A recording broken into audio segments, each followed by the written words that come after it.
என்னதான்டா நடக்குது நம்ம தமிழ் இண்டஸ்ட்ரியில? டைரக்டர்ஸ் ஹீரோ ஆகுறாங்க, ஹீரோஸ் டைரக்டர் ஆவாங்க, ஒரு சில மியூசிக் டைரக்டர்ஸ் ஹீரோ ஆகுறாங்க. என்னங்க எனக்கு ஒண்ணுமே புரியல.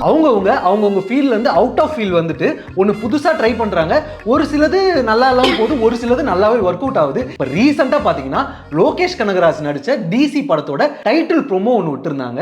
லோகேஷ் பாக்குறப்பெல்லாம் இவர் நடிச்சா எப்படி இருக்கும்னு ஒரு ஃபீல் எனக்கு இருந்துச்சு. ஆஸ் அ டைரக்டரா இவர் எப்படி நடிப்பாருன்னு அதை பார்க்கணும்னு ஒரு ஆசை இருந்துச்சு. இது பாக்குறப்போ ஓரளவுக்கு நல்லாவே புல் ஆஃப் பண்ண மாதிரி தான் இருந்துச்சு. அதே மாதிரி இந்த டீசரும் பாத்தீங்கன்னா அருண் மாதேஸ்வர் தான் எடுத்திருக்காரு. ஆனா பாத்தீங்கன்னா லோகேஷ் படம் மாதிரி நல்லா ரத்தம் தெறிக்க தெறிக்க இருந்துச்சு. ஆனா அது பாத்தீங்கன்னா ஒரு லவ் ஸ்டோரி, ஒரு ராவான லவ் ஸ்டோரியா இருந்துச்சு. எப்படி இருக்குன்னு ஒரு இன்ட்ரெஸ்ட் கிரியேட் பண்ணுச்சுன்னு சொல்லலாம். சரி, நம்ம ஏன் இதை வச்சு ஒரு பெரிய வீடியோ பண்ணக்கூடாதுன்னு ஒரு ஃபீல் இருந்துச்சு. டைரக்டரா வந்து ஹீரோவான டைரக்டர்ஸ் பத்தி ஒரு வீடியோ பண்ணலாம்னு ஒரு ஃபீல் இருந்துச்சு. அதுல நிறைய இன்ட்ரெஸ்டிங் ஃபேக்ட்ஸ் பத்தி பேசலாம்னு இருக்கும். உங்களுக்கு ஏதாவது சஜஷன் இருந்தாலும் அதை கீழே கமெண்ட்ல மென்ஷன் பண்ணுங்க. நீங்க லோகேஷோட அந்த டீசர் பாத்தீங்கன்னா அதை பத்தியும் கீழே கமெண்ட்ல மென்ஷன்